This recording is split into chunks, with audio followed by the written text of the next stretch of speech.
Okay. So I think we can start, right? Yes, ma'am. Okay. So anybody has any questions from the previous session?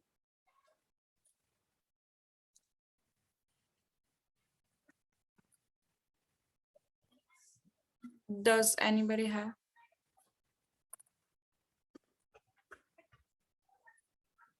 Okay. Let us start then. I will just share my screen and the two topics we will discuss today. I will just say, give me just 1 minute.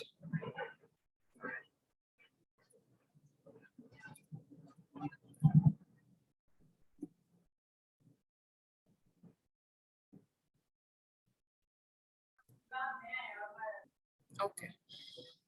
I will just...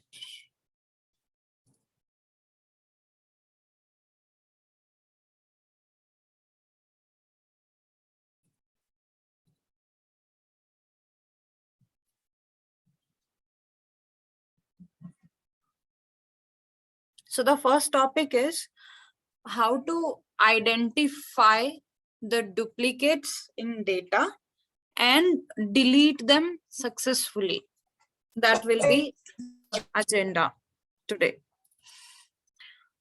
Okay, this will be the first problem statement. The second problem statement is also a very commonly asked interview question, and it is finding nth highest salary. And we will, so last time we saw one way to do that, but this time today we will see a lot of different ways. So that is also based on how the interviewers ask question, and that's why we will look upon certain ways. So when we talk about duplicates, what is a duplicate? We know that duplicate का मतलब simple है, हम even हम movies में भी देखते हैं तो जैसे हीरो का जैसा इंसान सेम दिखता है तो उसे डुप्लीकेट बोलते हैं. सेम चीज डेटा में भी है. अगर मान लेते हैं मेरे पास 2 एम्प्लॉयज हैं और दोनों का डेटा एग्जैक्टली सेम है, चाहे नाम सेम हो चाहे एड्रेस, मतलब बेस्ड ऑन द कॉलम्स, कितने भी कॉलम सेम हो सकते हैं, बाकी डिफरेंट भी हो सकता है सारे ही कॉलम एग्जैक्टली सेम. तो आवाज आ रही है ना क्लियरली? एक्चुअली बीच में ये फाइटर प्लेन्स जा रहा है. Yes, ma'am. ओके, तो डुप्लीकेट्स को हमने समझ लिया. इवन जैसे मान लीजिए मैं जितना पार्ट हाईलाइट कर रही हूँ उस डेटा को देखते हैं. मान लेते हैं हम ये 2 एम्प्लॉयज को देखें, सेकंड एंड थर्ड. उसमें एडीवीपी 17,000, मैनेजर आईडी, डिपार्टमेंट आईडी सब मैच हो रहा है, एकदम एग्जैक्टली डुप्लीकेट है. तो अब इन कॉलम्स के बेसिस पे हम बोल सकते हैं ये दोनों रिकॉर्ड डुप्लीकेट हैं. मान लेते हैं ये जो फर्स्ट रिकॉर्ड है स्टीवन वाला, ये वाला मैं मान लेते हैं मैं एक एक्सेल लेके उसको यहाँ पे पेस्ट कर दूं जस्ट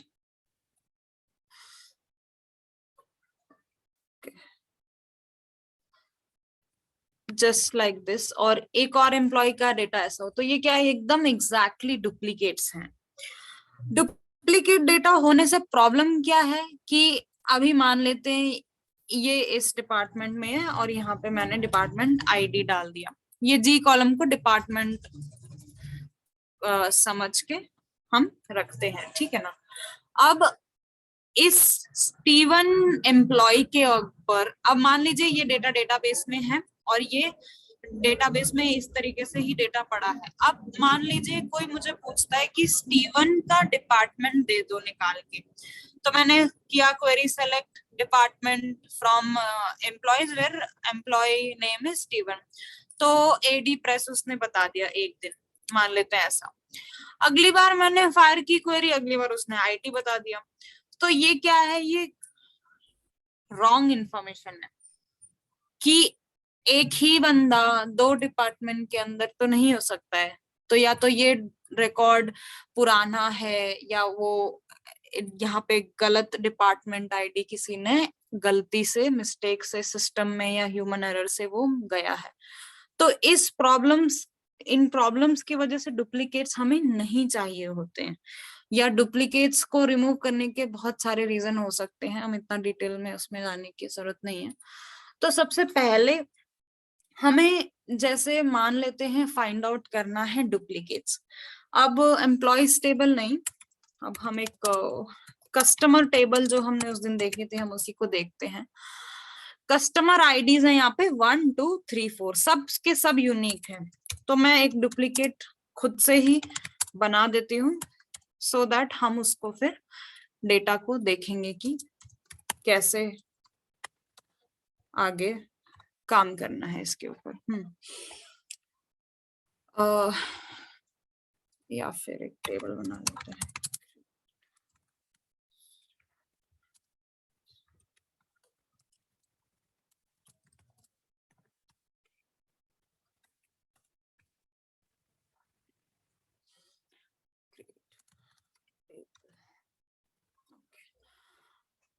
और कस्ट 11 में क्या डेटा है, ये डेटा है कस्ट 11 values, second amount is 10, department is also 10 is inserted। तो अभी मैंने क्या किया, मेरे पास ये टेबल थी, उसमें 4 ही रिकॉर्ड्स थे कस्ट 11 करके, और उसके अंदर मैंने बोल दिया एक और रिकॉर्ड डाल दो जिसमें आईडी, कस्टमर आईडी जो है वो हो जाएगा 2, और अमाउंट भी 10, डिपार्टमेंट भी 10। अब अगर हम इसको ध्यान से देखें, order by clause, order by से हम क्या करते हैं,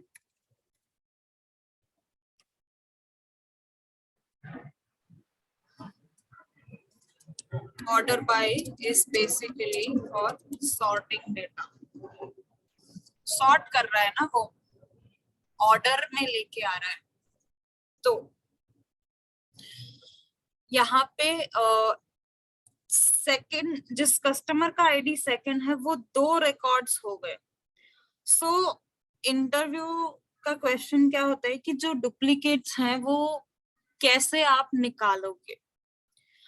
अब हमें यहाँ पे क्लियरली दिख रहा है कि हमें डुप्लीकेट दिखाना है, वो सेकंड नंबर का कस्टमर जो है, जो कस्टमर आईडी सेकंड है, वो यहाँ पे दिखाना है, और उसको हमें चूज करना है, सेलेक्ट करना है बेसिकली। तो अब सेलेक्ट करने के लिए आप में से कोई भी अपने मर्जी से, जैसे हमने उस दिन सेलेक्ट क्वेरी देखी थी, मैं थोड़ा हिंट देती हूँ, उसमें से बताओ कि कैसे हम कर सकते हैं। जैसे हमने उस दिन देखा था कि वेयर क्लॉज होता है, फिर ग्रुप बाय होता है, फिर हैविंग होता है, फिर ऑर्डर बाय होता है। तो कुछ क्लू मैंने दिए हैं यहाँ पे, उसमें से कुछ भी आइडिया, हिंट मुझे बताओ कि कैसे हम डुप्लीकेट फाइंड आउट कर पाएंगे।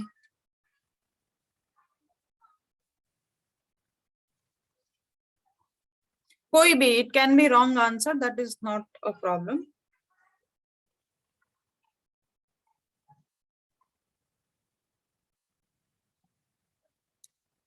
ठीक है, so I think having, okay, having is also right, and more, okay, so हम लोग स्टेप बाय स्टेप जाते हैं। लेट अस ट्राई टू सी कि हम जो सेलेक्ट क्वेरी कर रहे हैं उसको हम कैसे देख सकते हैं। हाँ,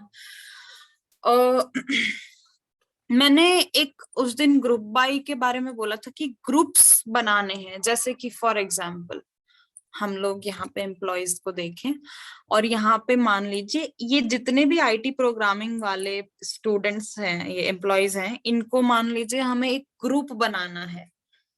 तो ये ग्रुप बन जाएगा just by doing group by on job ID. जैसे कि मैं ये स्टेटमेंट एक बार लिख के भी दिखा दूं एंड रन करके देखते हैं हम यहाँ पे वेयर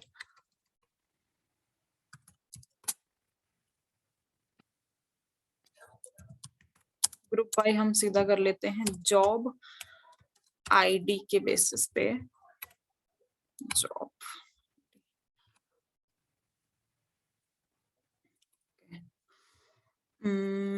यहाँ पे हम काउंट देते हैं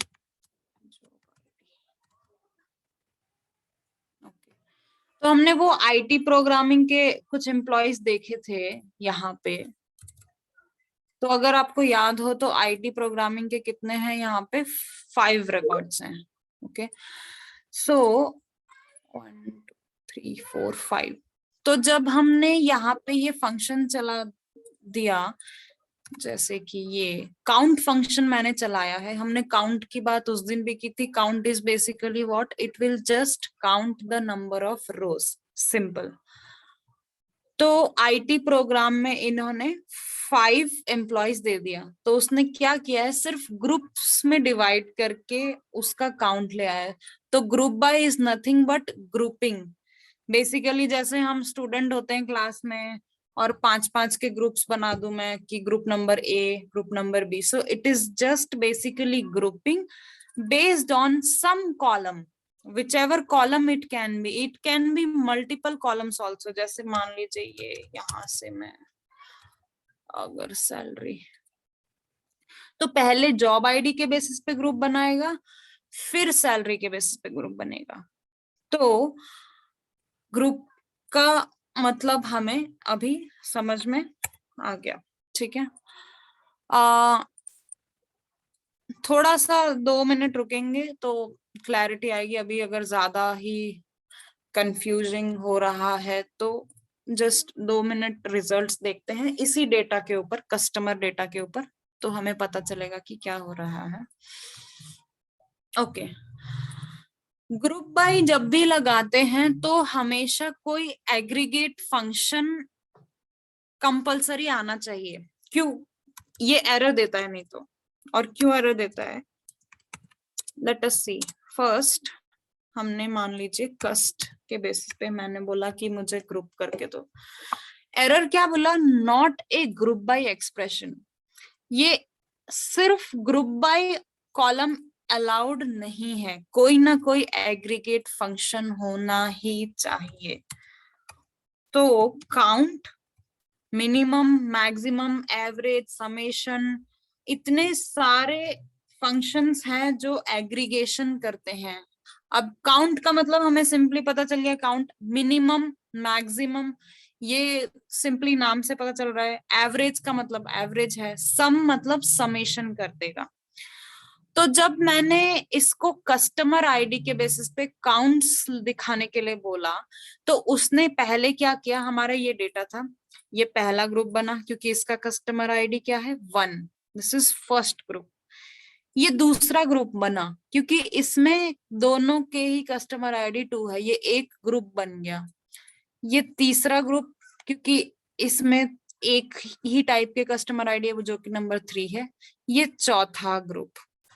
ग्रुप्स समझ में आ गए, 1 2 3 4 4 ग्रुप बनाए। ग्रुप बनाने के बाद उसने क्या बोला कि कॉलम कॉमा मुझे काउंट दे दो, तो उसने क्या बोला, ये कॉलम की वैल्यू है, कस्टमर आईडी इतना, इसमें सिर्फ काउंट 2 इसी की वैल्यू आई क्योंकि हमें पता है ऑलरेडी कि सेकेंड नंबर जो नंबर 2 है कस्टमर आईडी, वो उस टाइप के हमारे पास 2 रिकॉर्ड है। तो जब भी आप उसको ग्रुप करोगे, उसको काउंट करोगे, तो 2 का वो 2 देगा। अब मान लीजिए मैंने एक और उसमें इंसर्ट कर दिया, इंसर्ट इनटू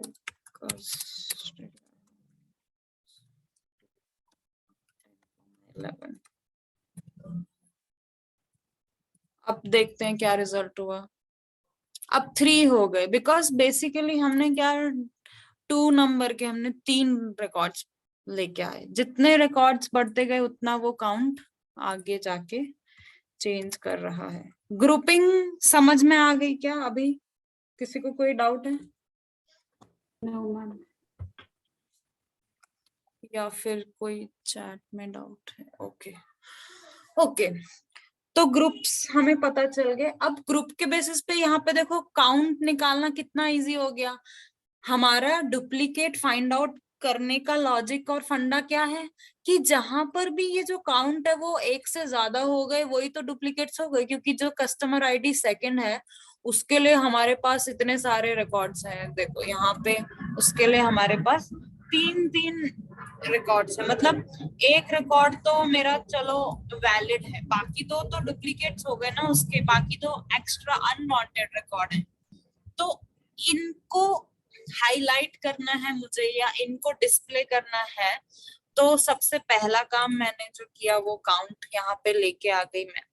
अब मुझे इंटरव्यूअर ने पूछा है सिर्फ डुप्लीकेट्स हैं जिनकी उन्हीं की वैल्यूज दिखानी है। अब हम अगर यहाँ पर एक ध्यान से सीक्वेंस देखें, वेयर क्लॉज के बाद ग्रुप बाय आता है, उसके बाद ही हैविंग होती है क्लॉज आता है। कि हमने उस दिन डिस्कस किया था कि वेयर क्लॉज हम क्या लगाते हैं, कोई भी डेटा है नॉर्मल उसको फिल्टर करना है तो हम वेयर में कंडीशन डालते हैं, लेकिन जब हम ग्रुप्स बना देते हैं उसके ऊपर हमें कुछ फिल्ट्रेशन करना है तो हम हैविंग लगाएंगे। और बेसिकली वो एग्रीगेट फंक्शंस के लिए यूज करते हैं। तो हम यहाँ पर अगर लिख दें having count of 1 is greater than 1 या 2,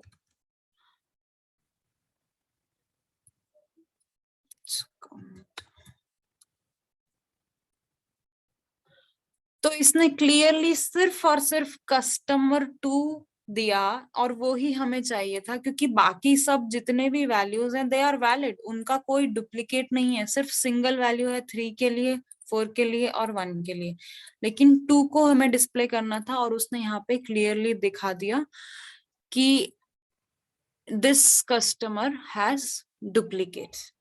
तो ये सिंपल सा आसान सा स्टेटमेंट है जिसके बेसिस पे आपको सिंपली ग्रुप बाय करना है, जिस कॉलम के बेसिस पे हमें डुप्लीकेट्स निकालने हैं, और उसके ऊपर सिर्फ ये काउंट वाला जो फंक्शन है उसके लिए हमने क्या लिखा कि जिसका काउंट हो ग्रेटर देन 1, क्योंकि जब हम सिर्फ काउंट कर रहे थे यहाँ पर तो यहाँ पे सबका काउंट उसने दिया था, इसका 3 है, इसका 1 है, इसका 1 है, इसका 1 है, हमें सिर्फ डुप्लीकेट्स की वैल्यू चाहिए थी, तो हमने सिर्फ और सिर्फ उनको सेलेक्ट करने के लिए हैविंग डाला। सो ये सिलेक्शन का पार्ट हो गया खत्म। This is clear? Yes ma'am. Okay, अब हम जाते हैं आगे कि एक स्टेप फर्दर कि हमने डुप्लीकेट्स तो निकाल लिए, ठीक है, अनवांटेड वैल्यूज आ गए, इसमें से 2-3 है ये, उनको डिलीट करना है। जैसे कि मान लेते हैं ये 3 वैल्यूज पे सिर्फ कंसंट्रेट करेंगे तो हमें पता चलेगा जो ये बीच वाला है इसमें 11 है वैल्यू, बाकी दो में 10 है। तो राइट नाउ हमें मान लेते हैं पता ही नहीं है कि कौन सी वैल्यू सही है कौन सी गलत है, and we just have to delete the duplicates based on customer ID. हमें इन वैल्यूज से कोई लेना देना नहीं है, ओके क्योंकि हमारा duplicate based on customer ID ही है। अगर ये अमाउंट इंपॉर्टेंट होता तो हम अमाउंट के बेसिस पे भी डुप्लीकेट लेके आते। जैसे मान लीजिए हम यहाँ पे अमाउंट डालते हैं तो भी सेम आंसर आ रहा है क्योंकि हमारे यहाँ पे तीनों का अमाउंट सेम है। अब इसको मैं डिपार्टमेंट करती हूँ तो ये 2 हो गया। क्यों? क्योंकि जब उसने ग्रुप किया बेस्ड ऑन डिपार्टमेंट ऑल्सो, पहले तो सिर्फ कस्टमर आईडी चेक कर रहा था वो, अब वो डिपार्टमेंट को भी ग्रुप में ऐड कर रहा है ग्रुपिंग में, तो उसको बोला, उसको मिला 10 के 2 रिकॉर्ड लेकिन 11 का 1 ही, तब उसने सिर्फ 2 काउंट में रिस्पॉन्ड किया। जैसे कि इसको अगर हम सिर्फ क्लियरली यहाँ देखें और इसका डिपार्टमेंट भी डिस्प्ले कर लेंगे,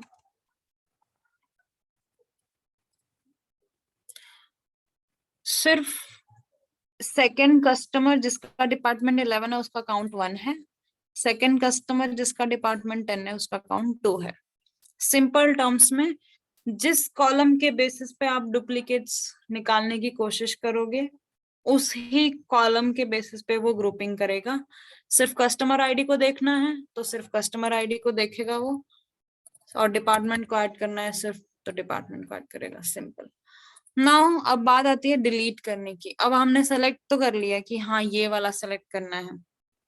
अब जब डिलीट करना है तो एक फंडा है यहाँ पे which is called row ID. अब रो आईडी एक हेक्साडेसिमल वैल्यू होती है। रो आईडी को हम पहले देख लेते हैं कि कैसा दिखता है रो आईडी। जब पता रहेगा तभी तो उसको इमेजिन कर पाएंगे। फ्रॉम 11 ये दिख रहा है आपको एक हेक्साडेसिमल नंबर है। All right, this is an hexadecimal number. तो बेसिकली ये जो रो आईडी वैल्यू है ये हर एक रिकॉर्ड का यूनिक है। अगर आप कस्टमर को देखो यहाँ पे, सेकंड कस्टमर यहाँ पे, कस्टमर नंबर 2 है जो यहाँ पर है, एक यहाँ पर है, एक यहाँ पर है, एक यहाँ पर है। अब हम डिलीट करने के लिए अगर डिलीट करने जाएंगे कि कस्टमर नंबर 2 को सबको डिलीट कर दो, ये तीनों रिकॉर्ड को डिलीट कर देगा। लेकिन अगर हम ध्यान से देखें तो रो आईडी जो है वो तीनों रिकॉर्ड के लिए अलग अलग है। It is totally different. तो अब हम इसी यूनिकनेस का फायदा उठा के एक रिकॉर्ड को रहने देंगे और बाकी 2 डुप्लीकेट्स को हम रिमूव कर सकते हैं। और रो आईडी क्या है एक बार उसके बारे में जान लेते हैं। एक ऐसा हेक्साडेसिमल नंबर है जो स्टोर्ड रहता है डेटाबेस पे जब तक कि उस पूरे टेबल का कुछ इंडेक्स में चेंज ना हो जाए या प्राइमरी की में कुछ चेंजेस ना हो जाए, वो लाइफ लॉन्ग सेम रहेगा रो आईडी। और उसकी वैल्यूज हमने यहाँ पे देख ली। अब नेक्स्ट पार्ट कि हम इस रो आईडी के बेसिस पे हम डिलीट करना चाहते हैं। Okay, just give me 1 minute.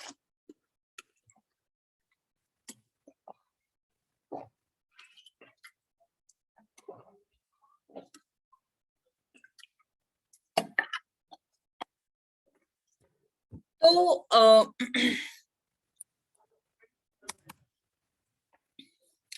Same query जो है यहां से उसको थोड़ा उठा के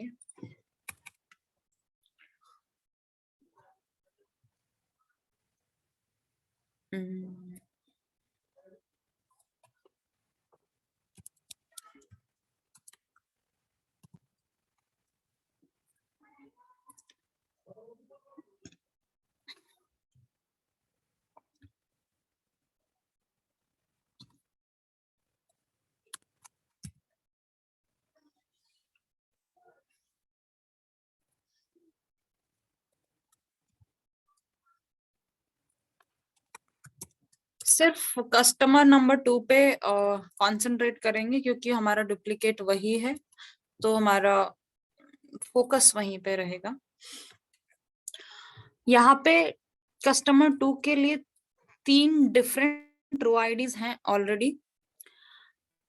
इस स्टेटमेंट में मैंने क्या बोला कि मुझे मिनिमम रो आईडी दे दो एंड ग्रुप बाय करो कस्टमर के बेसिस पे। तो उसने क्या किया, हर एक कस्टमर का जो मिनिमम रो आईडी है वो उसने मुझे दे दिया। अगर हम यहाँ पे वो डेटा देखें जो 2 के लिए है तो एक है RAAB, SAAA, SAAB, तीनों की वैल्यू अलग है। उसमें से मिनिमम उसने मुझे उठा के दिया है वो RAAB है। अब मैं क्या करूंगी, आउट ऑफ दीज 3 रिकॉर्ड्स ये जो AAB है ये मिनिमम वाला है, इसको रहने दूंगी और बाकी दोनों को मैं डिलीट कर दूंगी। सिंपल है। मेरे पास 3 रो आईडीज हैं, तीनों रिकॉर्ड जो हैं उनका कस्टमर आईडी डुप्लीकेट है। मिनिमम वाला मैंने रहने दिया और डुप्लीकेट्स मैं रिमूव करने वाली हूँ। सिंपल। तो मिनिमम वाला हमें रिकॉर्ड मिल गया सारे कस्टमर्स के लिए। अब यहाँ पे मैंने ये फिल्टर लगा दिया था बट जब हम पूरा डेटा देखते हैं तो वो हर एक कस्टमर का हर एक डेटा का रो आईडी दिखाता ही दिखाता है। नाउ अब ये मिनिमम रो आईडी मैंने यहाँ पे ले लिया है। यहां से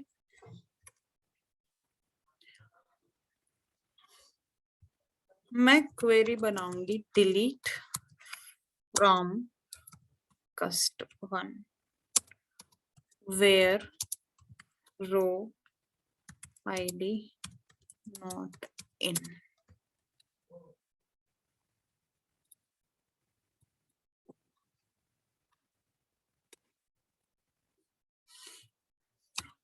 हमने लास्ट सेशन में जितने भी लोग थे एक चैप्टर कंप्लीट किया था कि सब क्वेरी और कोरिलेटेड सब क्वेरी में डिफरेंस देखा था। अगर इस पूरी क्वेरी को ध्यान से देखो तो ये अंदर वाली क्वेरी एक सब क्वेरी है जिसका आउटपुट रन होता है जब वो एसक्यूएल वो ओरेकल डेटाबेस का आउटपुट पहले निकालता है, उस आउटपुट को यूज करके फिर वो मेन क्वेरी चलाता है। तो ये भी एक एग्जांपल हुआ सब क्वेरी का। नाउ कॉन्सेंट्रेट कि यहाँ पर हमने क्या किया हुआ है, सिर्फ इसको रन कर लेते हैं पहले, सिर्फ इतने पार्ट को, कि सबका मिनिमम रो आईडीज हमें यहाँ मिला हुआ है। और कोई भी चीज डिलीट करने से पहले थोड़ा सावधान रहें। सावधानी का मतलब ये है कि क्योंकि वो डिलीट हो गया तो वापस अगर कुछ गड़बड़ है तो आपको लाने में प्रॉब्लम हो सकती है। तो एक बार पहले उसको सेलेक्ट करके देख लें कि क्या आप सेलेक्ट कर रहे हैं वो सही है या नहीं है, कुछ गड़बड़ तो नहीं होगी। क्वेरी लिखने में हजारों मिस्टेक्स हो सकती हैं, करेक्ट। मैंने जस्ट इसको सेलेक्ट किया, देखते हैं पहले आउटपुट क्या आता है। कुछ फेलियर है, ओके। सेलेक्ट स्टार नहीं करना पड़ेगा यहाँ पे।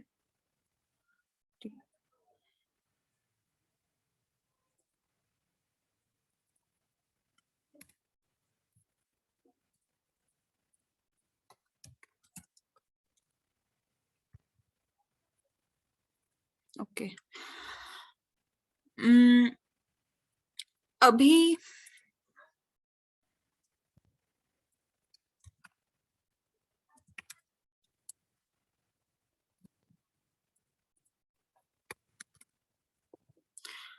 अभी अगर ध्यान से देखें हम, तो मैंने क्या किया है, सिंपली मैंने सेलेक्ट किया। इस टी से कंफ्यूज होने की जरूरत नहीं, ये सिर्फ एक अलायस दिया मैंने इस टेबल को, जो कि एक दूसरा नाम है, कि मैं इसको कॉल कर रही हूँ एज टी डॉट स्टार, या मैं सीधा भी लिख सकती थी यहाँ पे कस्ट डॉट स्टार।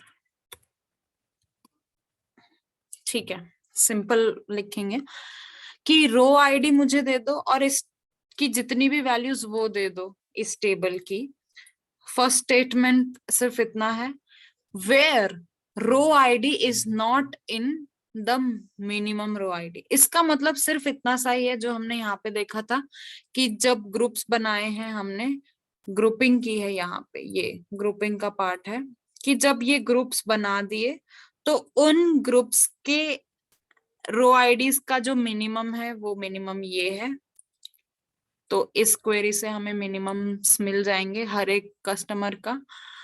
और सेलेक्ट हमें क्या करना है, जो row ID is not in this minimum, तो उससे क्या होगा, सिर्फ और सिर्फ जो डुप्लीकेट वैल्यूज हैं वो हम सेलेक्ट कर पाएंगे।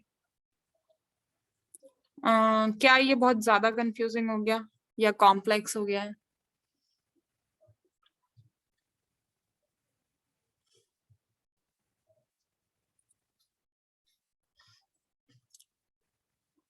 कुछ तो बोलो। मैम अभी सिर्फ सिलेक्ट हुआ, डिलीट नहीं हुआ। नहीं, अभी सिर्फ जैसे मैंने बोला कि हम डिलीट करने से पहले थोड़ा केयरफुल रहते हैं हमेशा। तो डिलीट स्टेटमेंट यहाँ इसको सिर्फ मैं डिलीट से रिप्लेस अभी करके डिलीट कर दूंगी, बट उसके पहले हमेशा देख लेना चाहिए कि आप जो डिलीट कर रहे हो वही डिलीट करना चाहते हो, कुछ गलती से एक्स्ट्रा चीजें तो नहीं डिलीट हो गई। बेसिकली ये जो पूरा स्टेटमेंट है ये क्या कर रहा है, वन बाय वन जाते हैं। सेलेक्ट करो row ID, okay, select the row ID and all the details from customer 11। Details क्या है? कस्टमर नंबर, अमाउंट है, department. Where row ID is not in. अब इस पूरे ब्रैकेट में जितने भी रो आईडीज आएंगी वो मुझे नहीं देखनी है। सिंपली अगर हम इसको यहाँ पर देखें, दिस, पहले सिर्फ मेन क्वेरी में रन करती हूँ, इसको मैं एक्सेल में दिखाती हूँ। और एक्सेल में बहुत सिंपल तरीके से, ये मेरा पूरा है table, this is complete table, ठीक है। ये रो आईडी है, ये कस्टमर है, अमाउंट, डिपार्टमेंट, वो तब इम्पोर्टेंट नहीं है। नाउ अगर हम इस टेबल को देखें, ये हमारा पूरा का पूरा टोटल डेटा है। अब इसमें से मैं क्या सेलेक्ट क्वेरी रन कर रही हूँ हम वो देखते हैं। मैंने बोला select this where row ID is not in this. अब ये एक और पार्ट है। अब जो ये एक और पार्ट है, इसको मैं सेपरेटली एक बार रन करके दिखाती हूँ कि ये क्या दे रहा है। ये इतने रो आईडीज मुझे आउटपुट में दे रहा है। अब इन रो आईडीज को मैं यहाँ पर लिख देती हूँ, ठीक है, सिंपल। पहली वाली क्वेरी का आउटपुट मैंने लिखा यहाँ पर, दूसरी अंदर वाली इनर क्वेरी का आउटपुट मैंने लिख दिया यहाँ पर। सिंपल है, कोई रॉकेट साइंस नहीं है। ऊपर वाली का आउटपुट ये है, नीचे वाली का आउटपुट ये है। अब इन दोनों के अंदर रिलेशन और ऑपरेशन क्या हो रहा है? इन दोनों के बीच में ये रिलेशन है कि ऊपर वाली क्वेरीज में से सारा डेटा मुझे दो, सिर्फ उनको छोड़ के जो रो आईडी इसमें है, where row ID is not in, जो रो आईडी इसके अंदर नहीं है, वो सारे रिकॉर्ड मुझे दे दो। अब सिंपल मैथमेटिक्स से कोई भी इंसान यहाँ पे अगर लॉजिक लगाएगा, इसको देख के कोई भी पहचान सकता है कि इन सारे में से मुझे सिर्फ वो चाहिए जो इनमें नहीं फॉल करते हैं। तो अगर हम सबसे पहला वाला देखें, सबसे पहला वाला जो है वो इससे मैच कर रहा है, क्योंकि ये क्या है एग्जैक्टली अगर मैं यहाँ पे फंक्शन भी डाल दूं, this comma this exact A B, okay, ये वाला रिकॉर्ड नहीं है, ये ए वाला है, सॉरी, exact comma this। तो ये वाला रिकॉर्ड बेसिकली इससे मैच कर रहे हैं, ए बी वाला इससे मैच कर रहे हैं, तो ये दोनों हो गए, यहाँ पे मैच कर रहे हैं। ए सी यहाँ पर है, ये भी मैच कर गया। ए डी यहाँ पर है, ये मैच कर रहा है। अब ये जो दोनों रिकॉर्ड्स, अब मैं इसको अगर यहाँ पे एक्सेल में हम कभी भी करते हैं सर्च, वो बोल रहा है नहीं एक ही बार है, बट ये वाला रिकॉर्ड देखोगे तो आप, ये बोल रहा है यहाँ पर भी है, यहाँ पर भी है, यहाँ पे भी है, यहाँ पे भी है। तो सिर्फ ये दोनों रिकॉर्ड्स वो आउटपुट में देगा, जो कस्टमर नंबर सेकंड के डुप्लीकेट्स हैं। और सिंपली उसने फिर वही किया कि कस्टमर 2 की वैल्यूज दे दी। अब मैं इसको सीधा उठा के रिप्लेस करूंगी डिलीट से। I am deleting my data and always be careful. 2 rows deleted and I just commit it. And now if I try to see data, सिर्फ एक सेलेक्ट स्टार करते हैं, एक फ्रेश लेके, ठीक है। क्या मिला मुझे? सेकंड कस्टमर जो है, कस्टमर नंबर 2, उसका सिर्फ एक रिकॉर्ड रहा। पहले कैसे था हमारे पास डेटा, हमारे पास थे डुप्लीकेट्स, ये थे ना इतने सारे वैल्यूज, और यहाँ पे अभी क्या रह गया, सिर्फ एक ही। तो ये अभी इतना स्टेटमेंट समझ में आया? कोई क्वेश्चन है?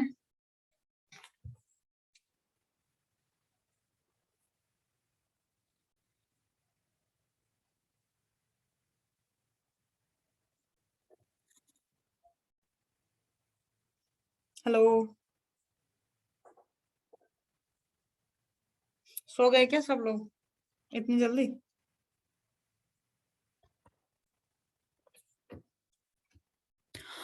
No, okay. तो हम नेक्स्ट सब्जेक्ट पे मूव कर जाएं क्या? यस और नो?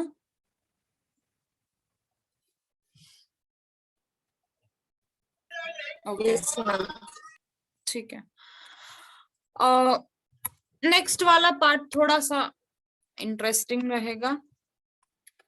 नेक्स्ट वाला पार्ट जो है is to find the nth highest salary. nth का मतलब इंटरव्यूअर कभी बोल सकता है कि फर्स्ट हाईएस्ट सैलरी किसकी है वो दिखा दो, या सेकंड हाईएस्ट दिखा दो, या थर्ड, फिर वो 1000 तक भी जा सकता है। Because I have been asked that question कि you write a query where I get the 1000th employee salary from the table of employees।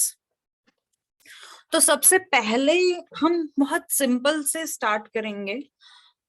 Late us try to see data.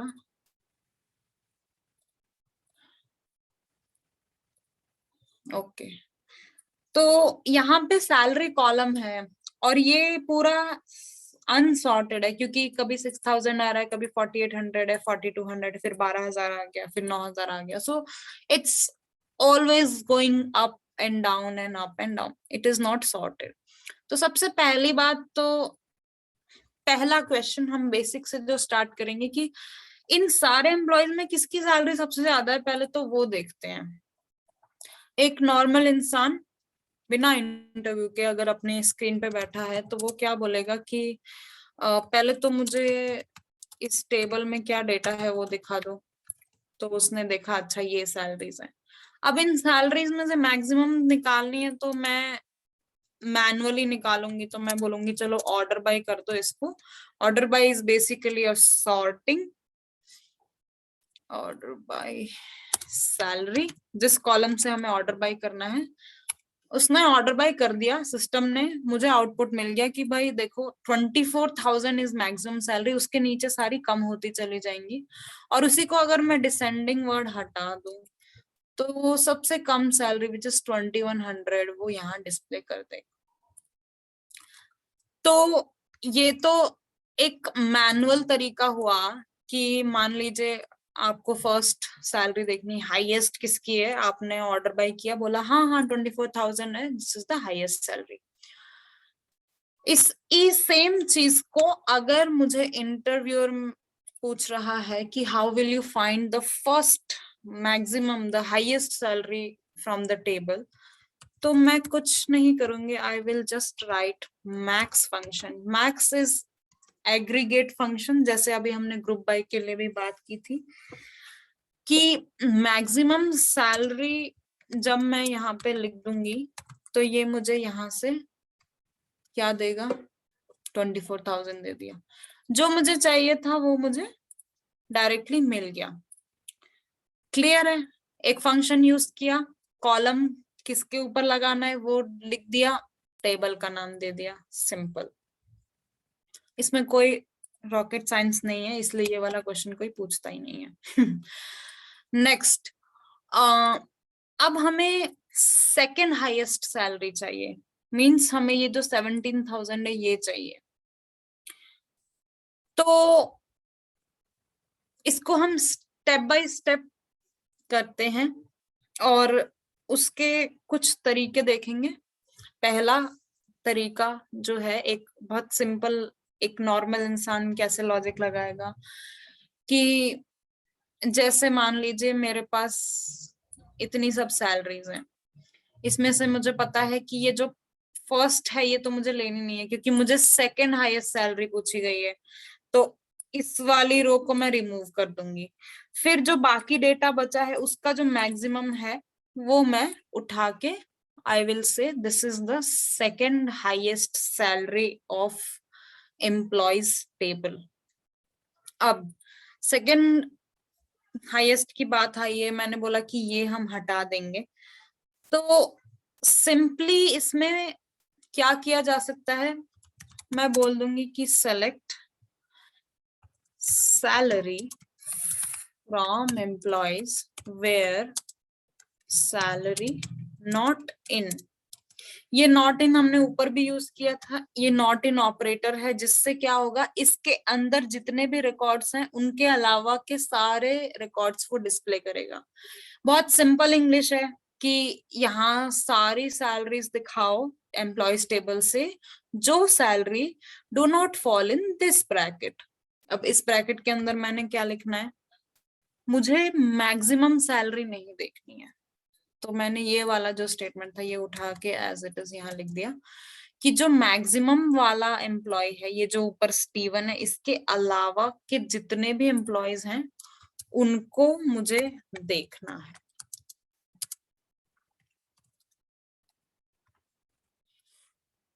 अब मैंने यहाँ पे ऑर्डर बाय क्यों लगाया, क्योंकि मुझे second highest देखनी है, तो ऑर्डर बाय तो करना पड़ेगा अगर मैं मान लो ऑर्डर बाय नहीं करती हूँ। ओके, तो ये somehow थोड़ा सा सॉर्टेड आया है, but it will not always be right, क्योंकि यहाँ पे आप देख सकते हैं 4200 है, फिर 12,000 है, फिर 9,000, मतलब ऊपर नीचे हो रहा है। बट अगर मैं ऑर्डर बाय लगा देती हूँ तो ये प्रॉपर सॉर्टेड डेटा मुझे मिला।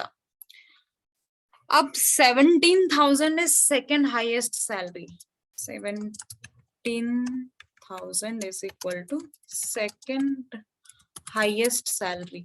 जो मुझे चाहिए था वो मिल गया, लेकिन इसमें कुछ गड़बड़ है। अब मुझे कौन बताएगा इसमें गड़बड़ क्या है?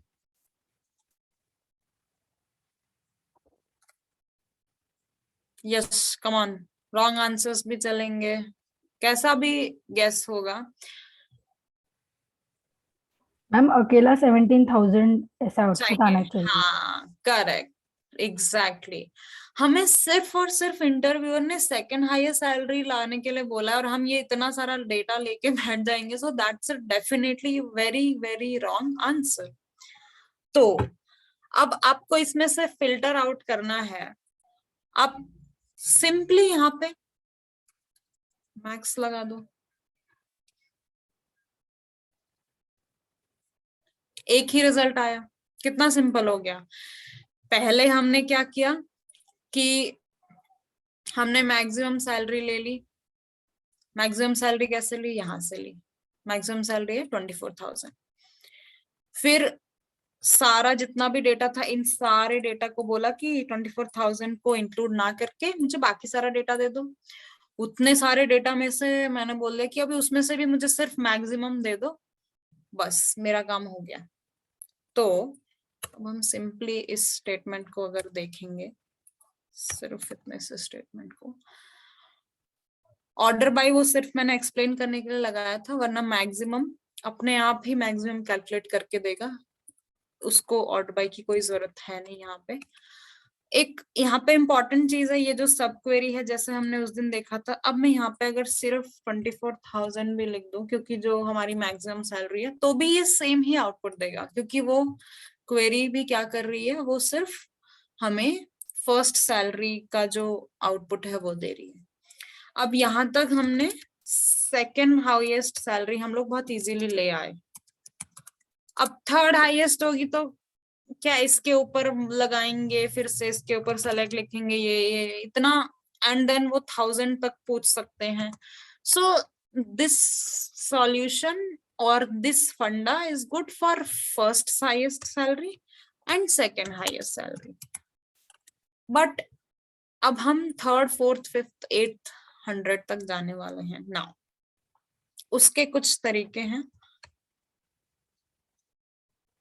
कुछ सिंपलेस्ट फंक्शंस जो है वो हमें एसक्यूएल सर्वर और ऑरेकल देता है। पहले हम उनको देख लेते हैं बहुत सिंपल तरीके से, because at the level of very initial experience like 1 year or 2 year or 3 year like that, you can simply say कि I will use this function. Oracle ने I think almost 12C के बाद एक नया concept दिया है कि fetch first, जैसे कि मैं बोल दूं 2 4 rows only.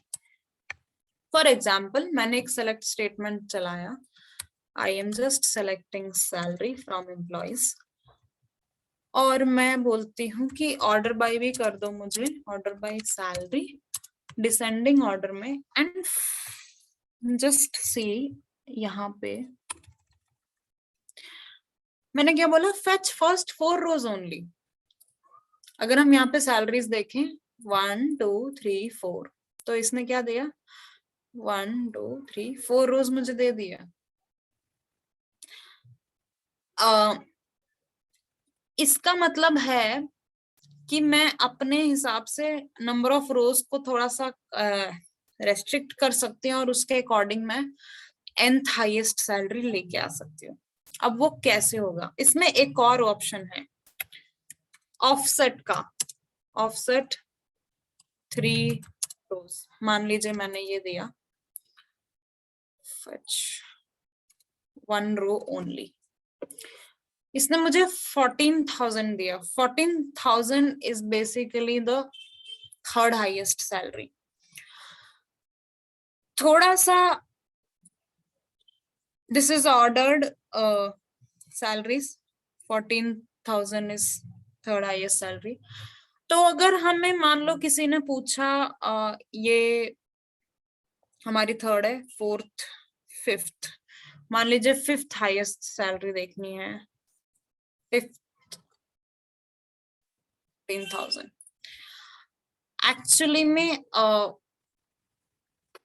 यहाँ पे एक डुप्लीकेट है, दिस इज 17,000 2 टाइम्स, इसीलिए हमें यहाँ पे 5 देना पड़ रहा है, बट अदरवाइज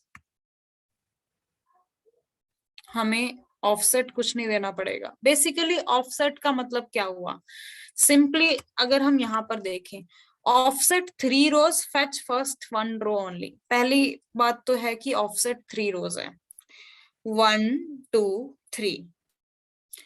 ऑफसेट क्या होता है किसी भी चीज का, that is a start value. तो इसने क्या बोला कि ये 1 2 3 रोज थर्ड के बाद ऑफसेट है, थर्ड के बाद स्टार्ट करना है, तो ये यहां से स्टार्ट हुआ और बोला फेच फर्स्ट 1 रो ओनली, तो इसने मुझे 14,000 दिया।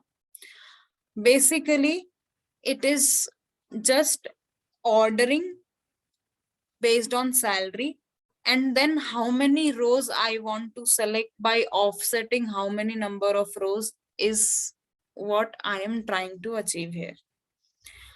But ये fetch first 1 row only, ये offset, ये सिर्फ और सिर्फ only for Oracle।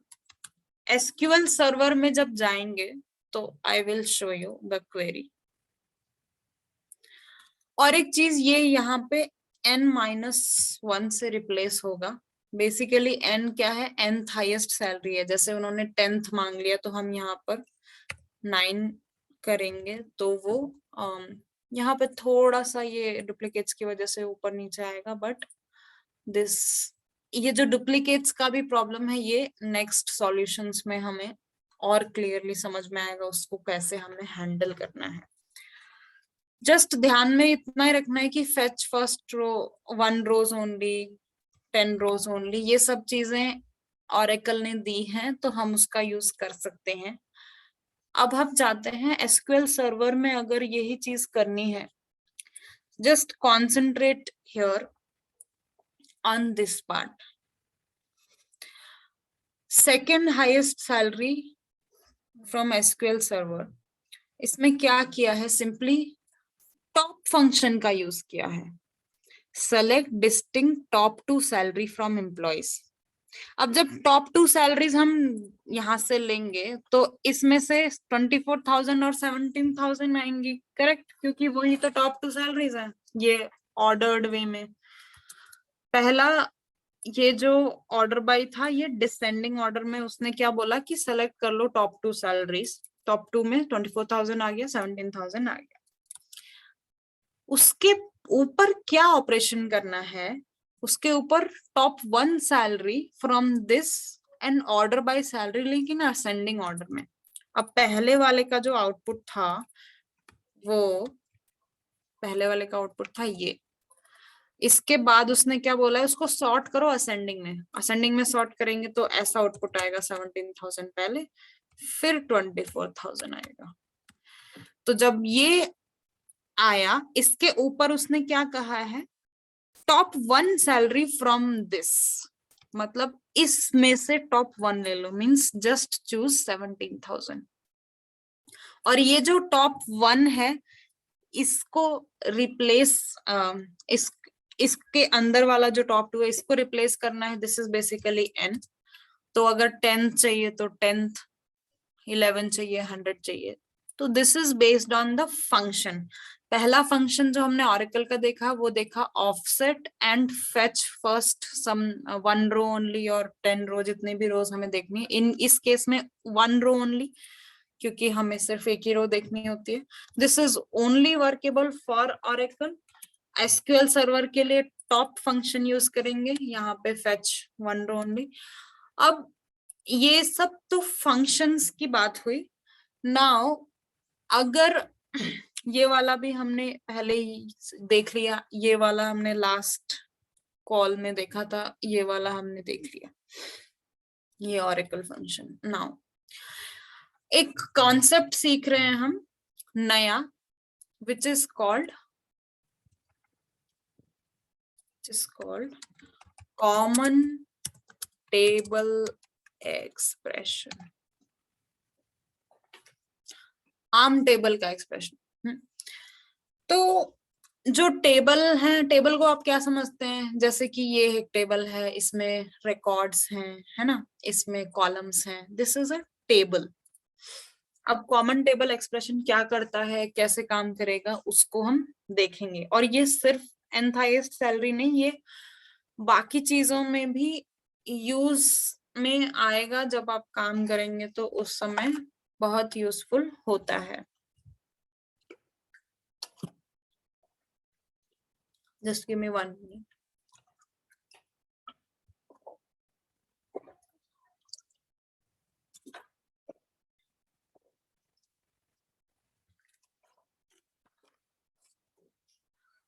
तो इसका क्या काम है, इसको कैसे लिखते हैं वो देखते हैं। विद कॉमन टेबल एक्सप्रेशन का कुछ मैंने नाम दे दिया, मान लेते हैं, कुछ तो नेम दिया मैंने, एज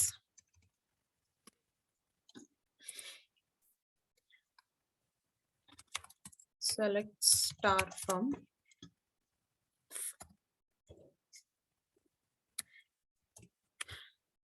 इतना सा ही सिंटेक्स है। और इसका क्या मतलब है और कैसे यूज होगा। अब विद, एक्चुअली इसे विद क्लॉज भी कहीं कहीं पर इसका नाम बोला गया होगा, बट इसका नाम basically it is a common table expression. With common table expression का कुछ हमने नाम दिया, whatever name you want to give, as लिखा, और ये ब्रैकेट्स हैं। अब हम इस टेबल को अगर देखें, this employee table has got 107 records, 107 rows आ गया, क्लियर। अब मान लेते हैं मुझे सिर्फ ये जो आईटी प्रोग्रामिंग वाले रिकॉर्ड्स हैं इन्हीं के बेसिस पे एक टेबल बना के उसको यूज करना है, और मुझे बाकी किसी भी डेटा से कोई भी लेना देना नहीं है। अब कुछ लोग बोल सकते हैं कि तुम डायरेक्टली वेयर क्लॉज क्यों नहीं लगा देती कि वेयर आईटी प्रोग्रामिंग और जॉब आईडी हो, but just for explanation I'll take this example, but in real scenario जब आप common table expression यूज कर रहे होंगे तो उसमें बहुत सारे, हो सकता है 2 टेबल्स को ज्वाइन करके आपने एक ये टेबल बनाया जिसका नाम ये दिया, हो सकता है कुछ फंक्शंस हैं उनको इंक्लूड करके एक टेबल बनाया है और उसमें से आपको कुछ डेटा फेच करना है। तो रिक्वायरमेंट इसकी कैसे होगी, कैसे यूज होगा, वो हम अभी देखते हैं। पहले एक एग्जांपल लेते हैं। यहाँ पर मैंने लिखा select star from employees where job ID is equal to this IT programming. अब सिर्फ इतना डेटा एक बार चलाते हैं। हमेशा कोई भी इनर क्वेरी लिख रहे हैं, until and unless it is correlated, just try to see, एक स्टेप बाय स्टेप जाओ कि पहले जो मैंने इनर में लिखा है वो क्या दे रहा है, उसके ऊपर और लेयर्स और क्वेरीज बनाते जाओ, उसको एक्सटेंड करते जाओ, but always go step by step. अब इसका आउटपुट देखा हमने, 5 रिकॉर्ड्स आ गए। अब इसको हमने CTE नेम दिया है। ये पूरा एक टेबल है जिसका नाम एम्प्लॉय टेबल थी, हमने उसमें से कुछ data job ID IT programming वाला निकाल लिया और उस इतने हिस्से को हमने बोल दिया इसका नाम है CTE नेम। अब इसके अंदर मैं कुछ भी प्रोसेसिंग कर सकती हूँ। अगर मैं ये पूरा भी रन करूंगी तो ये सेम रिजल्ट देगा। So basically I am selecting data or doing any functions, processing या फिर joins based on some data which is inside these parentheses। जब हमने इसका syntax देखा तो basically ये था कि ये ब्रैकेट में मैं कुछ भी लिख सकती हूँ। Based on these parentheses, whatever data is there in this table, it goes into CTE name. With CTE name as इतना क्लियर हुआ। इसके नीचे मैंने क्या बोल दिया, सेलेक्ट कर लो उसमें से सारा डेटा। अब मान लेते हैं यहाँ पर मैं फिर से एक फिल्टर डालना चाहती हूँ कि मुझे सिर्फ 9,000 सैलरी या मुझे सिर्फ 4800 सैलरी वाले लोग चाहिए, तो मैं यहाँ पर salary is equal to 4800 okay. लेकिन अब की बार इसने एम्प्लॉय टेबल को रेफर नहीं किया है, this is referring CTE name. तो पहले CTE नेम बना, उसके अंदर उसने जाके फिल्टर लगाया कि salary is equal to 4800, yes और नो। सो इसका सिंटैक्स समझ में आया क्या? क्योंकि वो जब तक नहीं आएगा तब तक सॉल्यूशन नहीं समझ में आएगा। Yes, ma'am. Yes, ma'am. Okay, next part है कि nth हाईएस्ट सैलरी निकालनी है। तो हमने एकदम बेसिक जब स्टार्ट किया था तो मैंने यहाँ पे क्या किया था कि हम ना एक ऑर्डर बाय कर लेते हैं। एक नॉर्मल इंसान होगा तो वो क्या करेगा, वो ऑर्डर बाय ही करेगा यहाँ पे और फिर वो बोलेगा कि हाँ ये फर्स्ट सैलरी है। तो हम उसी फंडे से चलते हैं यहाँ पर शुरुआत से कि सबसे पहले तो मैं क्या करूंगी, मैं करूंगी order by. I will say order by employees, order by salary descending order में। तो सबसे पहले इनर क्वेरी का result as I always said कि स्टेप बाय स्टेप जाना है। सैलरी सेलेक्ट स्टार,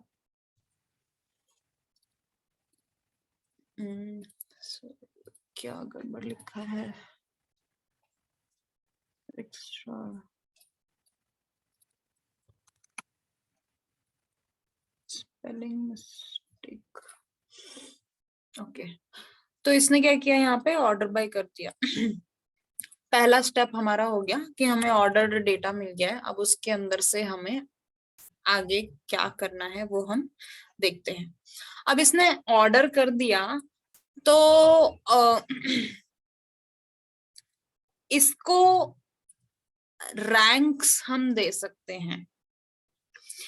फंक्शंस हैं हमारे पास, दो फंक्शंस हैं, एक होता है रैंक और एक होता है डेंस रैंक। और दोनों में क्या फर्क है और कौन सा यूज करना है वो भी हम अभी देखेंगे। तो डेंस रैंक फंक्शन जो है वो एक एनालिटिकल फंक्शन है। This is a analytical function. जब हम बिजनेस एनालिटिक्स, डेटा एनालिटिक्स की बात कर रहे हैं तो हम डेटा को जब देख रहे हैं तो हम उसके ऊपर एग्रीगेशंस भी लगाते हैं। और जो ये एनालिटिकल फंक्शंस हैं, एनालिटिकल फंक्शंस, ये हमेशा ग्रुप्स ऑफ डेटा के ऊपर ये एनालिसिस के लिए काम आते हैं। जो मिनिमम मैक्सिमम हमने देखा था, मिन, काउंट, ये वाले फंक्शंस एक्चुअली एग्रीगेट फंक्शंस भी हैं और इन्हें एज एनालिटिकल फंक्शंस भी यूज कर सकते हैं, और दोनों में फर्क क्या है वो अब हम देखेंगे। सबसे पहले हम उसको इसके बिना बिना कॉमन टेबल एक्सप्रेशन के पहले सिंपली इसको एनालिटिकल फंक्शन को ही समझ लेते हैं। ओके, सिर्फ सेलेक्ट किया मैंने अगर सैलरी ऑर्डर बाय, तो इसने ऐसा दिखाया। अब मुझे ना रैंक चाहिए कि ये पहला है, ये दूसरा है, ये तीसरा है, ये चौथा है, ये पांचवा है।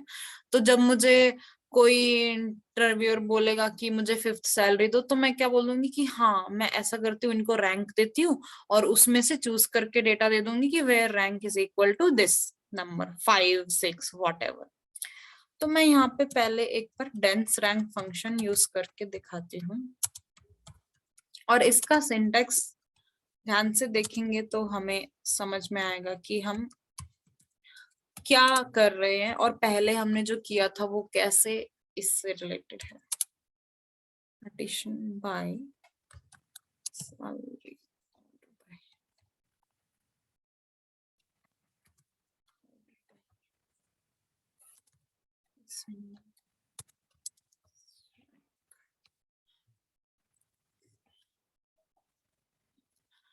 अभी अगर हम स्क्रीन पे देखें डायरेक्टली तो हमें रैंक्स मिल गए हैं यहाँ पे कि ये पहला है, ये दूसरा है, ये दोनों डुप्लीकेट है तो उसने दोनों को 2 दे दिया है।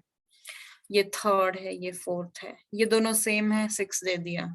ये दोनों तीनों सेम है, ये सेम है, ये सेम है। तो कितना स्मार्ट है वो, डुप्लीकेट्स को भी हैंडल कर पा रहा है। अगर यही चीज सेम चीज मैं सिर्फ रैंक फंक्शन से करूं, which is just rank, then you see वो थर्ड को उसने बाईपास किया। 4 5 6 7 8 बाईपास हुआ कि वो जब डुप्लीकेट्स आते हैं तो वो स्किप कर दे रहा है number. But what we want actually data, कि डेटा में डुप्लीकेट्स भी हो सकते हैं, कुछ भी हो सकता है। तो हमें कौन सा सूट कर रहा है, हमें डेंस रैंक सूट कर रहा है, बिकॉज अगर डुप्लीकेट आ गया डेटा में तो वो हमें अच्छा रिजल्ट देगा। अब ये जो पूरा लाइन है ये हम समझते हैं। डेंस रैंक एनालिटिकल फंक्शन, ये सिंटैक्स है कि जो भी एनालिटिकल फंक्शन है उसका नाम ब्रैकेट्स, और कुछ एनालिटिकल फंक्शन जैसे मान लीजिए अगर काउंट होता तो मैं यहाँ पर ऐसे सैलरी या किसी कॉलम का नाम मुझे देने की जरूरत होती, या मैं ऐसे 1 लिखती, या फिर मान लीजिए कि सम है तो सम ऑफ सैलरी है। बट डेंस रैंक में कोई कॉलम का नाम देने की जरूरत नहीं है। It is just going to rank your data over. Over का मतलब है वो basically on how that data has to be grouped या ऑर्डर्ड, वो बेसिकली यहाँ डिफाइन होता है। यहाँ पे एक पार्टीशन बाय भी लिखा जाता है, which is as per syntax but not compulsory for each and every function. But हमारे केस में अगर पार्टीशन बाय को देखें तो बेसिकली ये partition by is exactly same to group by. मान लेते हैं कि हमारे पास ये जो डेटा है पूरा एम्प्लॉय का, हमें इसमें से ये जो आईटी प्रोग्रामिंग वाला डेटा है, इस डेटा, इस जॉब आईडी, बेसिकली इस कॉलम जॉब आईडी के बेसिस पे हमें ग्रुप्स बना के और फिर हमें मैक्सिमम सैलरी निकालनी होती, तब हम पार्टीशन बाय जॉब आईडी लिखते। तो फॉर एग्जाम्पल मैं ये एग्जाम्पल अगर दिखा तो अभी आईटी प्रोग्रामिंग कहाँ पे है, let us see. What by job ID?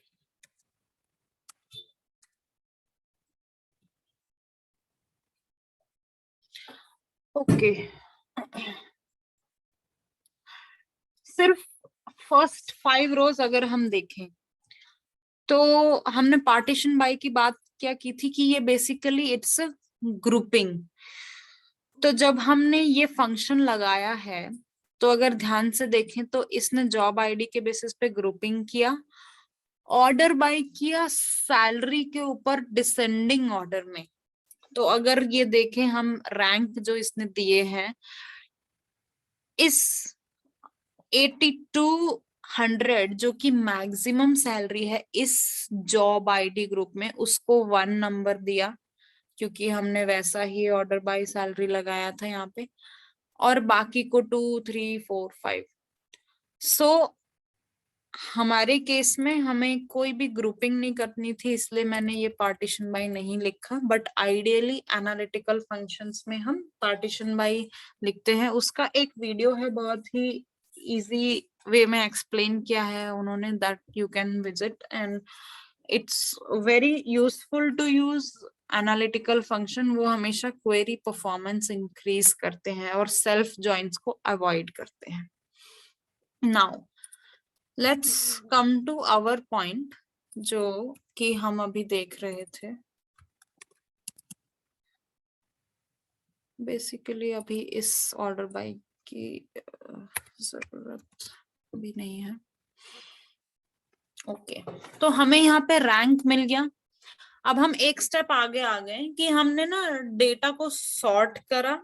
Sort कहाँ से करा? यहाँ से करा हमने। उसके बाद उसमें रैंक्स लगा दिए कि 1 2 3 4 5 इस फंक्शन को, डेंस रैंक को यूज करके। अब मुझे क्या करना है? सिंपली इंटरव्यू ने पूछा 7th हाईएस्ट सैलरी चाहिए, ये लो। उसने पूछा 14 चाहिए, ये लो। उसने पूछा 29 चाहिए, ये लो। उसने पूछा 48, ये लो। सो how I will select this particular rank? Let us see. For example, हमें 3100 चाहिए 49th rank। तो पहला तरीका मैंने लिखा star from this table where rank is equal to 49। 3100 के 4 रिकॉर्ड्स हैं, उनका रैंक 49 आ गया। सिंपल है, बट मैंने ये फ्रॉम लिखा है, इनका मीनिंग क्या है ये समझना जरूरी है। राइट नाउ ये हमारा आउटपुट है जो हमें चाहिए था। क्या किया मैंने? ये इतना पार्ट ऑलरेडी लिखा हुआ था। This was already there, this was already written. ये मैंने रन करके दिखाया था कि ये सारे मैंने रैंक आपको दे दिए हैं। अब इसमें से मुझे सिर्फ 49 वाला रिकॉर्ड चाहिए। तो इस पूरे को ना एक टेम्पररी टेबल में ऐसे भी लिख सकती हूँ कि टी है इसका नाम, इसका अलाइस दे दिया, टी डॉट सैलरी मुझे दे दो ऐसे, और टी डॉट रैंक होगा ये वैल्यू। सेम काम करेगा। तो जस्ट समझो कि ये जो टी है ये एक टेम्पररी टेबल का मैंने नाम दे दिया जिसके अंदर ये सारा डेटा है, और उस टी टेबल की सैलरी और रैंक मुझे डिस्प्ले करनी है। मुझे सेलेक्ट करके दो where T dot rank is 49।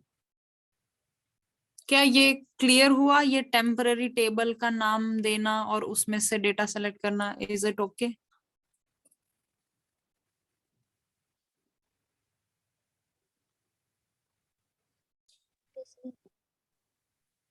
Okay, तो बेसिकली ये एक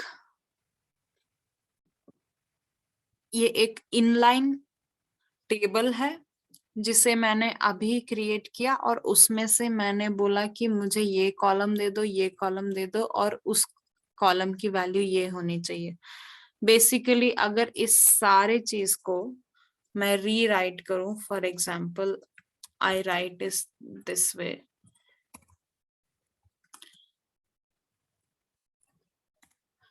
तो ये तो बहुत सिंपल स्टेटमेंट हुई ना, select distinct salary and rank from T where T dot rank is this. जैसा हम डेली सेलेक्ट स्टेटमेंट लिखते हैं, तो सिंपल टर्म्स में यही हुआ, सिर्फ टी को मैंने क्या रिप्लेस किया था, इसके अंदर मैंने कुछ डाल दिया कि कुछ डेटा डेटा है, ऐसा ऐसा ऐसा करके डेटा है। सो नाउ ये एक तरीका था जिससे हमने सैलरी का एंड हाईएस्ट सैलरी निकाल ली। अब कॉमन टेबल एक्सप्रेशन पे हम बात कर रहे थे और हम वहां से एनालिटिकल फंक्शंस डेंस रैंक के ऊपर गए। अब इस पूरे एसक्यूएल को, इन स्टेटमेंट को मैं सिंपली कॉमन टेबल एक्सप्रेशन से सिर्फ रिप्लेस करूंगी। कॉमन टेबल एक्सप्रेशन का क्या हमारा ये था सिंटैक्स, इसमें सिंपली कैसा नाम लिखना होता है, इस ब्रैकेट के अंदर वो जो हमारी टेम्पररी टेबल है या इनलाइन टेबल है वो हमने डालनी है, और यहाँ पे सिर्फ जो जो हमें डेटा चाहिए वो हमें सेलेक्ट करना है। तो इसके केस में जो हमने अभी देखा उसके केस में हम सिंपली क्या बोलेंगे, with CTE as this and select start from CTE where rank is equal to 49. सिर्फ सिंटेक्स में डिफरेंस है, बाकी सारा लॉजिक सेम ही है। वहां पे हमने इसका नाम टी दे दिया था, यहाँ पे मैंने इसका नाम CT दे दिया, इसको भी मैं मान लीजिए टी दे देती हूँ, तो मैं बोलूंगी T dot rank is this value, तो मुझे सिर्फ ये वाले रिकॉर्ड्स दे दो। So this is one more way. मान लीजिए अभी हम फर्स्ट हाईएस्ट सैलरी वो पूछ रहा है, तो हमने बोला सेकंड बोला, तो हमें पता है 17,000, थर्ड बोला। अब 107 रिकॉर्ड है इन टेबल में, 107 तक रिकॉर्ड, लेकिन उतना रैंक जाएगा नहीं, मान लीजिए हम 56 चले जाते हैं। So this is one of the simplest veg.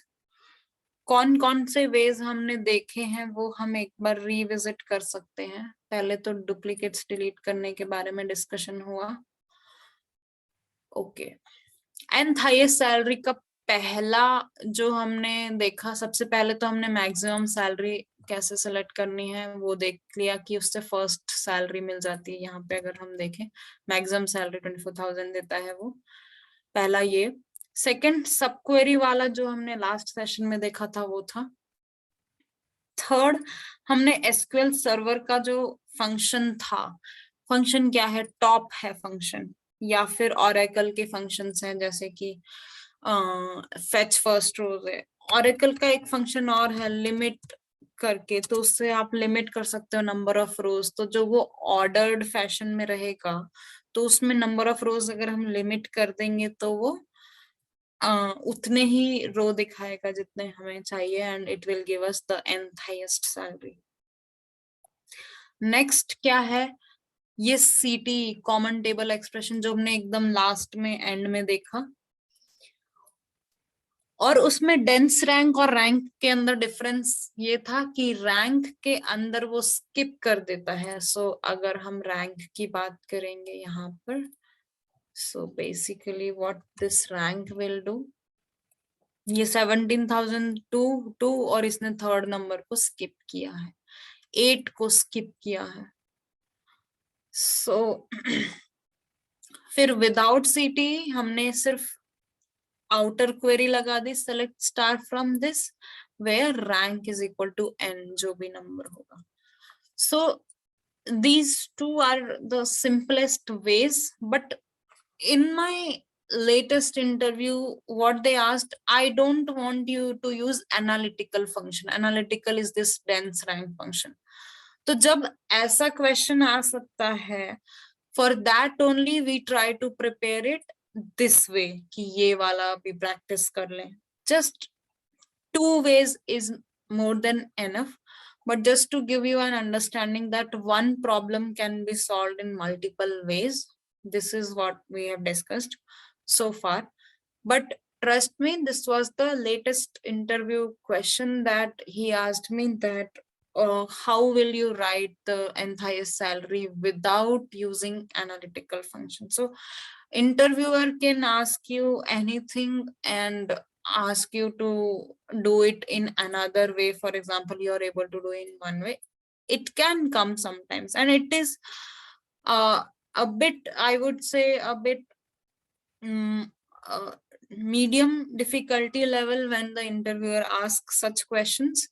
But usually they will, for 1 to 3 years experience, they will ask normal simplified questions. So anybody has any doubt right now?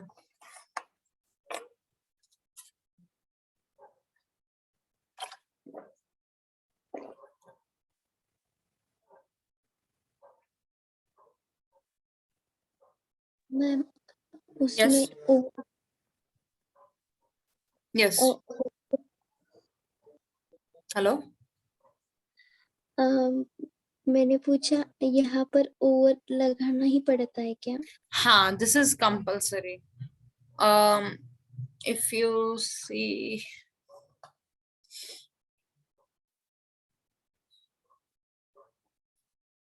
मतलब ओवर का इसमें वर्क क्या है, क्या करता है वो?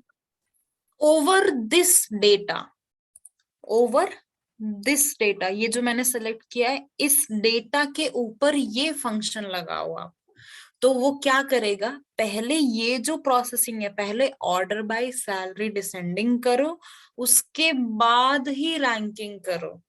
क्योंकि मान लेते हैं आप ऑर्डर बाय ना करो, आप पहले ही रैंक दे दो, तो रैंक कितने रैंडम हो जाएंगे ना। लाइक डेटा तो ऐसा पड़ा है आपका, अभी डेटा ऐसे है, अगर इसमें आप रैंक दो तो ये 1 है, ये 2 है, ये 3 है, ये 4 है। 4 इज रॉन्ग, एक्चुअली 4 तो 14,000 होना था ना।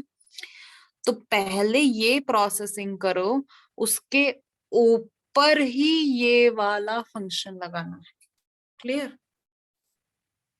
Okay ma'am, thank you. Syntax अगर हम इसका देखें,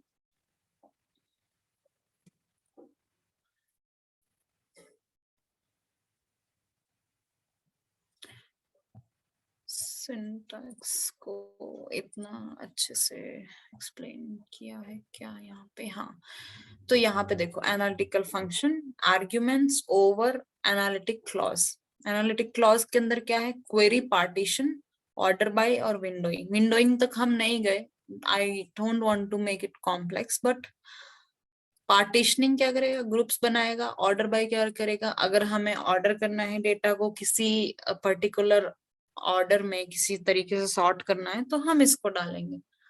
तो बेसिकली ये सिंटैक्स है, इसीलिए वो फॉलो करना है। इवन यहाँ पर भी अगर हम देखें, ब्रेक ऑन डिपार्टमेंट्स के, what ever it is, average, जैसे हमने एवरेज की बात करी, average salary over partition by department, तो ये क्या करेगा, डिपार्टमेंट वाइज जो एवरेज है, जैसे आप अगर यहाँ पे डिपार्टमेंट 10 की वैल्यूज देखो, तो इनकी इंडिविजुअल की ये सैलरीज हैं, और ये उसका एवरेज है। तो बेसिकली अगर हम नॉर्मल एवरेज फंक्शन यूज करते बिना एनालिटिकल फंक्शन के, तो वो क्या करता कि इन सारे एम्प्लॉयज का एक एवरेज लेके आता। बट जब हम इसको एनालिटिकल फंक्शन लगाते हैं, ऐसा सिंटेक्स लिखते हैं, तो वो उन ग्रुप्स पे, not on the individual employees, वो उस ग्रुप्स ऑफ डेटा जिस बेसिस पे आपने यहाँ पे ग्रुपिंग की है या ऑर्डर किया या जो भी मेंशन किया, उसके बेसिस पे ही वो फंक्शन लगाएगा। That is the difference between aggregate function and analytical function. दोनों की प्रोसेसिंग ऐसे अलग अलग है।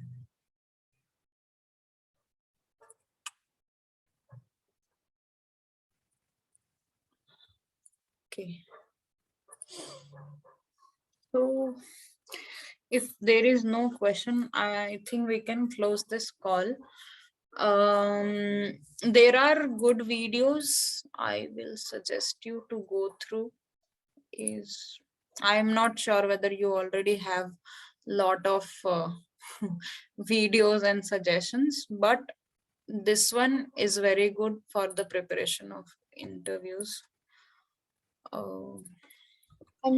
Ma'am, please share in chat box. Yeah, I'm just sharing that link. So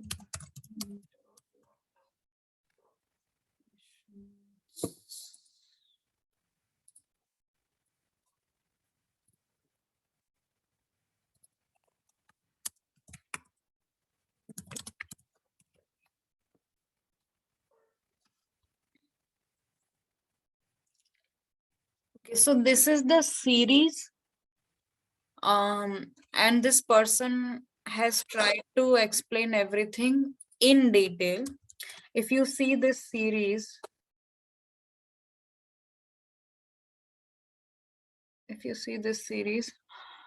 um,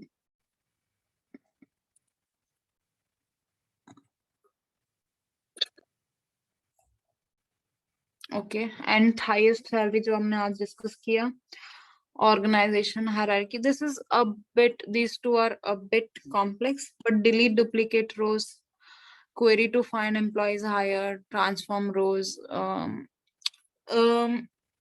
I would not suggest to go into all the videos, but जो बहुत frequently, जैसे difference between inner join left join है, ये हमने joins उस दिन discuss किया था, join 3 tables, real time join. तो this series of Pragim technologies for the interview questions is good, as well as he has explained basics of full SQL also, that you can go through. So where is the chat? Okay, chat is here.